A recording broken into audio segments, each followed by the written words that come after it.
शिक्षक भी हैं और वरिष्ठ शिक्षाविद भी हैं। तो मैं मंच पे स्वागत करता हूं सबसे पहले डॉक्टर अजय अनुपम जी का कि वो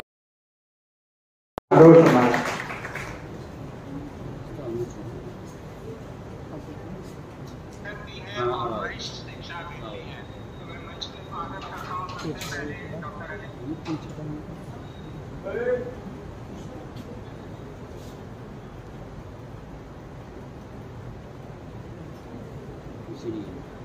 आगे ये कहाँ से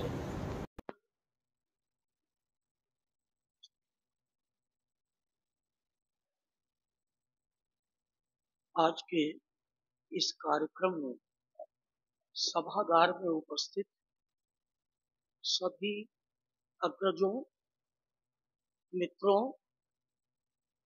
बहनों और बच्चों का मैं हृदय से स्वागत करता हूँ।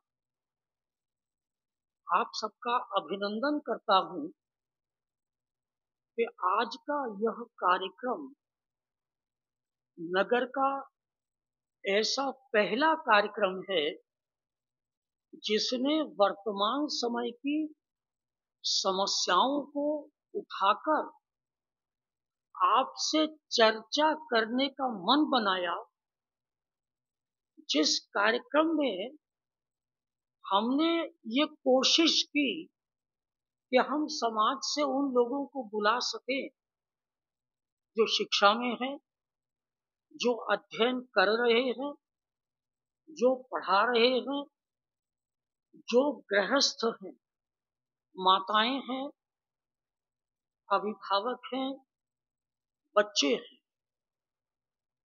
एक शब्द में कहूं तो हमने यहाँ समाज की 3 पीढ़ियों को एक साथ एकत्र करने की सफल या असफल कोशिश की। पहली कोशिश मन में भय पैदा करती थी।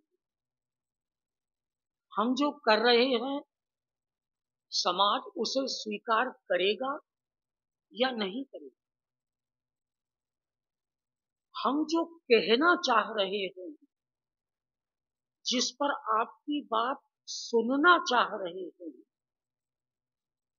क्या वो सब यहाँ कहा और सुना जाना चाहिए? आज बहुत बड़ा प्रश्न है जिसने हमें एक उलझन में खड़ा कर दिया। हम अपने बच्चों से क्या बात करें, मित्रों से क्या बात करें? जो मोबाइल है उसने हमारा आपका 12 घंटे का समय तो रिजर्व कर लिया। 12 घंटे हमारे नहीं हैं, मोबाइल के हैं। और कहीं कहीं तो वो उससे ज्यादा समय ले जाता है। हमारी नींद समाप्त हो गई। हम रेडिएशन की समस्या से धीरे धीरे ग्रस्त हो रहे हैं। आप सब बुद्धिजीवी हैं। समाचार पत्रों में, पत्रिकाओं में, विज्ञापनों में यही कहा जा रहा है कि जो कुछ हो रहा है वो हमारे स्वास्थ्य के अनुकूल नहीं। मोबाइल 3 मीटर दूर रख करके सोइए, लेकिन हम क्या करते हैं? मोबाइल तकिए के नीचे रख करके। अपराध नहीं है। मैं फिर से निवेदन कर दूं, मैं आपको किसी अपराधी कटघरे में खड़ा नहीं कर रहा। मैं आपके सामने केवल अपनी और आपकी विवशता रख रहा हूं। आप यदि किसी जॉब में हैं, जिम्मेदारी का पद है, उसे टाल नहीं सकते हैं। मैं नाम लेकर कह सकता हूं, यहां बैठी है आदरणीय डॉक्टर श्वेता खूफिया जी। अगर तकिए के नीचे मोबाइल नहीं है तो नींद नहीं आएगी। जबकि हमें पता है कि तकिए के नीचे मोबाइल होने से नींद नहीं आती, लेकिन नहीं है तो नींद नहीं आएगी। क्यों? अभी डैश का फोन आ जाएगा, अभी किसी और अधिकारी का फोन आ जाएगा, अभी सूचना आएगी कि आपको सुबह 6 बजे अमुक स्थान पर इस कार्यक्रम को आयोजित करने के लिए अपनी टीम लेकर जाना। तो नींद तो गई एक तरफ, आप फोन खटका रहे हैं अपने संपर्कों में कि ठीक 5:45 स्टेशन पहुंचो, 5:45 बस स्टैंड पहुंचो, मैं आपको वहीं मिलूंगा, मैं आपको वहीं मिलूंगी। उनकी जिम्मेदारी पहुंचना है, आपकी जिम्मेदारी पहुंचना है, अधिकारियों की जिम्मेदारी कुछ नहीं। अब अधिकारियों से मिलते हैं। अभी तो हमने कह दिया हम बड़े विवश। अधिकारियों की स्थिति क्या है? दैवयोग से ऐसा कुछ हुआ कि पिछले 2 महीने से जो मुरादाबाद के सम्माननीय मंडलायुक्त हैं डॉक्टर आंजनेय कुमार सिंह, सबसे पहली बात तो ये कि वो सज्जन हैं। दूसरी बात, आप उन्हें धोखा नहीं दे सकते। आप समझ सकते हैं कि उनकी योग्यता क्या हो। आईएएस वैसे भी आईएएस होता है, प्रशासन को चलाता है। मेरी उनसे मुलाकात हुई एक काम के सिलसिले में, मेरा ही काम था। मैंने उनको मुरादाबाद की कुछ स्थितियां समझाई। मैं विनम्र निवेदन कर दूं कि मुझे इतिहास की रुचि, इतिहास का विद्यार्थी हूं, लिहाजा मुरादाबाद के इतिहास में अधिक रुचि है। मैंने उनको एक प्रस्ताव दिया, मैं आपको भी संज्ञान में डालता हूं। मुरादाबाद में गवर्नमेंट इंटर कॉलेज है, अधिकांश का देखा हुआ। गवर्नमेंट इंटर कॉलेज के जो उनकी खेल मैदान की चार दीवारी है, उसके किनारे पर एक कुआं है। वो कुआं ऐतिहासिक है। 1857 तक वो था, खाली था। आज उसमें दुनिया भर का कूड़ा भर गया। मैंने उन्हें प्रस्ताव किया कि यदि आप सहयोग दें और हम मार्गदर्शन करें, कमिश्नर नहीं, आप सहयोग दें। हम चाहते हैं कि उस कुएं की सफाई हो जाए। क्यों? पिछले 70 साल से मैं सुनता आ रहा हूं कि ये जो कुआं है, इसमें खिड़की है, वो इलाहाबाद जाती है, वो सुरंग है। मैंने उनसे कहा कि साहब, आपसे सवाल कर रहा हूं, कोई सुरंग 70 साल पहले गई होगी, क्या आज तक वो वही होगी? क्या यहां से वहां तक कोई परिवर्तन नहीं हुआ होगा? बोले हुआ होगा। तो मैंने कहा उसको खुदवाइए, अग्निशमन विभाग का सहयोग लीजिए और हम उसकी देखभाल के लिए उन सूचनाओं पर ऐतिहासिक रूप से काम करने के लिए, पुरातात्विक दृष्टि से उसके महत्व को जानने के लिए आपके पीछे खड़े हैं।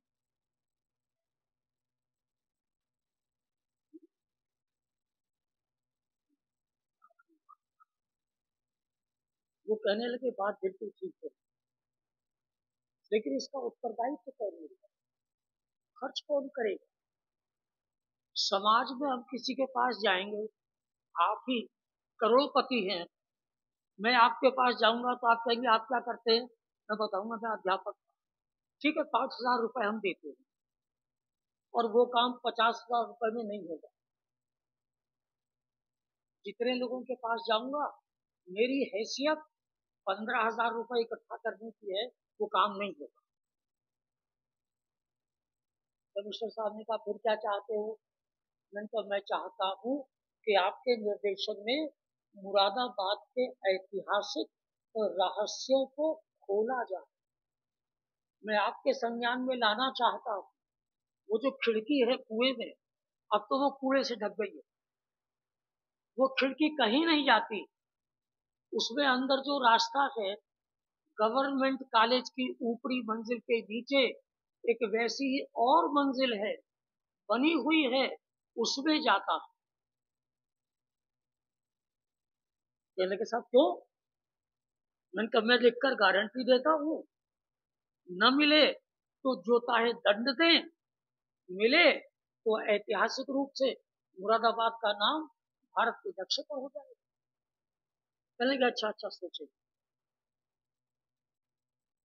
मैं आपको यही सोचते हुए छोड़ देता हूँ, आप ही विचार करें, शिक्षा में हैं, जाएं, देखें, मुरादाबाद के और ऐसे ऐतिहासिक स्थलों का पता लगाएं कि मुरादाबाद क्या है। हम जहाँ हैं हमें पता होना चाहिए। मैं आपको यहाँ छोड़ता हूँ कि सन 1605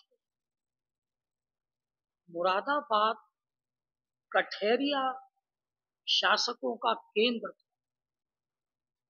ये राज्य की राजधानी थी और यहाँ से लेकर बिजनौर तक कठेरिया राजाओं का शासन। यहाँ जो राजा शासन करते थे उनका नाम था रामसुख कठेरिया। हमें अपने इतिहास से अवगत होना चाहिए। आज के इस आयोजन में मेरा अपना स्वार्थ ये था कि मैं आप तक ये सूचना पहुंचाऊं ताकि समाज में यह जागृति हो कि हम जिस नगर में रहते हैं उस नगर का मूल्य क्या है और हम उसके लिए क्या कर सकते हैं। और अब बात है संवाद की कड़ी। श्री ललित सैनी बहुत समय से एक पत्रिका का प्रकाशन कर रहे हैं, सोच आपकी हमारी। आपने भी उसके कुछ अंकों का अवलोकन किया और मेरा अनुमान है कि ललित जी के संपर्क से आप सब लोग यहाँ उपस्थित हुए। मैं आप सबका आभार भी व्यक्त करता हूँ, बधाई भी देता हूँ। एक ऐसा कार्यक्रम जो इस नगर में कभी नहीं हुआ, एक ऐसा कार्यक्रम जिसमें आने से पहले और अब तक आपको नहीं पता है कि क्या होना, आपको नहीं पता है कि उसमें आपकी भूमिका क्या है, आपको नहीं पता है कि हमारी भूमिका क्या है, लेकिन हमें ये पता है कि हम मुरादाबाद महानगर के लिए इस नए कार्यक्रम से कुछ नया करने का आरंभ करने वाले हैं। हम उन अग्रणी पंक्ति के लोगों में हैं जो कुछ नया सोचते हैं, कुछ नया करते हैं, जिसका परिणाम 15 वर्ष बाद होगा। मित्रों, बहनों, ये आम का पेड़ लगाना, आप सब लोग आम का पेड़ लगाने आए हैं। आज पेड़ लगाएंगे, पेड़ तो 5 वर्ष में फल फूल जाता है, लेकिन उसे ढंग से फल देने के लिए 15 वर्ष चाहिए। तो आप अगले 15 वर्ष की योजना बनाने के लिए, हमें मार्गदर्शन करने के लिए यहाँ उपस्थित हुए हैं। मैं सबसे पहले डॉक्टर पूनम बंसल जी को आमंत्रित करता हूँ। दयानंद महाविद्यालय की अर्थशास्त्र की पूर्व प्राध्यापिका, महानगर जिनके विभिन्न रूपों से सहज परिचित है, कवयित्री हैं, अर्थशास्त्र की विदुषी हैं, सामाजिक संस्थाओं में आपका सहयोग रहता है और जहाँ कुछ नया होता है वहाँ आपका मार्गदर्शन मिलता है। मैं उनका स्वागत भी करता हूँ, बधाई भी देता हूँ और उन्होंने मेरी बात को स्वीकार किया, इसके लिए आभार भी व्यक्त करना अपना कर्तव्य समझता हूँ। अब इसके बाद मैं मंच पर आमंत्रित करना चाहता हूँ बड़े आदर और सम्मान के साथ समाज सेवी। अब तक उन्होंने जो समाज सेवा की है उससे आप लोग परिचित होंगे, कुछ कम परिचित होंगे, लेकिन आगे जो उन पर एक बहुत बड़ा दायित्व आ रहा है जिसे उन्होंने स्वीकार किया है, सनातन धर्म को चुनौती दी गई। आज हम चुनौती के सामने हैं, वे उस चुनौती का उत्तर देने वालों में हमारी पंक्ति में अग्रिम भूमिका निभाने वाले हैं श्री अरविंद चौधरी गुरु जी। मैं विनम्र भाव से आपका स्वागत करता हूं। और फिर जैसा मैंने शिक्षा की बात कही, मेरा विनम्र अनुरोध, आग्रह और साधिकार निवेदन डॉक्टर श्वेता पूछिया जी से कि वे कृपया आए और मंच के उस अधूरे पद को दूर करें जो अभी तक दिखाई दे रहा। इस सभागार के, इस निगलानी सेलिब्रेशन के स्वामी श्री शिव निगलानी जी यहाँ नहीं है। संभवतः उनके विश्राम का समय है। मैं उनके बारे में एक बात आपको बता देना चाहता हूँ। ये तो बहुत सारे लोग हैं जो मुरादाबाद में वेंकट हॉल चला रहे। वेंकट हॉल आज एक व्यवसाय है, लेकिन शिव निगलानी जी उन व्यक्तियों में हैं, उन व्यक्तित्वों में हैं जिन्होंने एक कण की हैसियत से आज समाज के लिए एक पर्वताकार स्वागत के लिए भवन तैयार किया है, जिसे हम कहते हैं निगलानी सेलिब्रेशन। मैंने अपने जीवन में बहुत सारे व्यक्ति देखे, आपने भी देखे होंगे, लेकिन ऐसा व्यक्ति जो जिसका परिवार विभाजन में भारत आया हो, जिन लोगों के पास कुछ भी नहीं, आज उन लोगों के पास सब कुछ है। मित्रों, बहुत सारी चीजें ऐसी हैं जिन्हें आप पढ़ भी नहीं सकते, आपके पास समय नहीं है। बहुत कुछ आप वर्तमान का पढ़ना आपके लिए जरूरी है। भारत के विभाजन के समय भारत से, पाकिस्तान से 60 मील लंबा, यानी के 96 किलोमीटर लंबा एक काफिला चला था,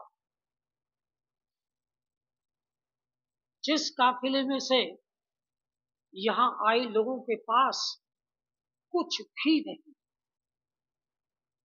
जो ट्रेनें लाहौर से चली थी, आज व्हाट्सएप पर जानकारी दी जा रही है, लोगों के भीतर एक आक्रोश उबल रहा है। उन ट्रेनों में कोई भी जीवित भारत नहीं है। ये जो समस्या है, ये उस जागरण से संबंधित रखती है। हमने जिसका नाम रखा है संवाद। संवाद में हम चाहते हैं कि आप अपने मन की बात कहें कि आज के समाज को, पुरानी घटनाओं को कैसे समझाया। आज के समाज में बहुत सारे वर्ग हैं, जाति भेद है। उन सारे वर्गों के भेदों को कैसे मिटाया जाए, ये काम हमें और आपको करना है, वर्तमान समय में करना है। आप ये मानकर चलिए कि आप महाभारत के युद्ध में खड़े हुए। हम दोनों सेनाओं में नहीं हैं, बल्कि हम तो रथ पर बैठे अर्जुन हैं। हमारी भूमिका अर्जुन की। उस रथ पर उपदेश मिल रहा है, काम करो, काम हमें करना है, अगली पीढ़ियों को हमें शिक्षा देनी है। मैं ये सब बात आपसे इसलिए कह रहा हूँ कि मित्रों, ये जो संवाद है, ये आगे होने वाले कार्यक्रमों में हमारा मार्गदर्शन करेगा और आपकी भूमिका उसमें हमारे मार्गदर्शक की है। संवाद में हमें कुछ नहीं कहना है, हमें सिर्फ सुनना है और आपको हमें काम करने के लिए रास्ता दिखाना है। और ये रास्ता दिखाने के लिए आपको बुलाने का श्रेय श्री ललित सैनी का है। पत्रकार हैं, सामाजिक चेतना जागृत करना चाहते हैं। इन्हीं शब्दों के साथ मैं आपके श्री चरणों में प्रणाम करता हूँ और आपसे आशीर्वाद चाहता हूँ कि इस आयोजन की सफलता में आपका सहयोग हमें प्राप्त हो। बहुत मैं आदरणीय अजय अनुपम जी का शुक्रिया अदा करना चाहता हूं कि मेरे अंदर अभी वो काबिलियत नहीं है कि मैं मंच को संचालन कर पाऊं। ठीक है, तो मुझे एक पिता तुल्य यहाँ पे आदरणीय जो अजय अनुपम जी हैं, जो हमेशा मेरे मार्गदर्शक रहे हैं और हमेशा जिन्होंने मुझे एक नई राह दिखाई है। अब हम संवाद को आगे बढ़ाते हैं, उसके लिए मैं पहले मंच पे आमंत्रित करना चाहूंगा कुछ शिक्षक गणों को, जिनके साथ हमें बैठ के कुछ वाद विवाद करना है। तो मैं आमंत्रित करता हूं डॉक्टर सुदेश कुमारी मैम को कि वो इधर आके अपना स्थान ग्रहण करें। साथ ही श्वेता पोठिया मैम, अच्छा, Shweta Yadav ma'am ZFM school से, Nidhi Kaushik ma'am, Geeta Anjali ma'am, Anjali Gaud ma'am please come है, and Kala Negi ma'am GK public school से, तानिम रजा सर प्लीज आप उधर मंच।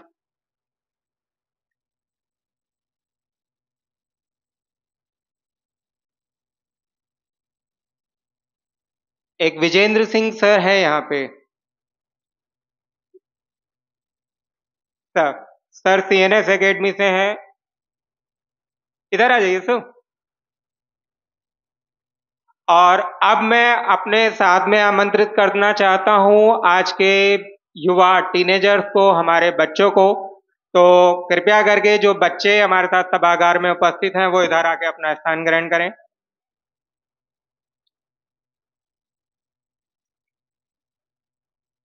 आर्यन यादव, मनीषा, दीपिका, अक्षा, नूरी, अमानता मिर्जा और एक आर्यन यादव भी हैं, कहाँ गए? नहीं, अच्छा बैठ गए, ठीक है। तो आप सब लोग बच्चे हैं हमारे बीच में, हमारे साथ शिक्षक गण भी हैं और हमारे साथ वरिष्ठ नागरिक भी हैं। और सबसे पहले मैं चाहूंगा कि हमारे मंचासीन अतिथि और टीचर्स गण मिलकर माता सरस्वती का दीप प्रज्वलन करके कार्यक्रम का शुभारंभ करें। तो Ajay Anupam sir, doctor Babita Bansal ma'am, Poonam Bansal ma'am, Shweta Kotiya sir, Arvind Chaudhary sir and सभी माननीय शिक्षक गण प्लीज माता सरस्वती का दीप प्रज्वलन करके कार्यक्रम का शुभारंभ करें।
एक छोटी सी गलती मुझसे यहाँ पे हुई है, उसके लिए मैं क्षमा क्षमा प्रार्थी हूँ कि हमारे साथ में अभय शिक्षा निकेतन इंटर कॉलेज से भी टीचर्स यहाँ पे उपस्थित हैं। तो मैं चाहता हूँ मिस्टर शुभम शर्मा सर वो हमारे साथ टीचर्स वाले पैनल पे विराजमान हो, जिससे हम सभी टीचर्स अलग अलग स्कूल से, पब्लिक स्कूल से भी टीचर्स हमारे साथ हैं, कुछ केंद्रीय विद्यालय से भी हैं, अलग अलग तरीके से हमारे साथ पैनल्स में हैं लोग बाग। तो मैं चाहता हूं सभी को मौका मिले।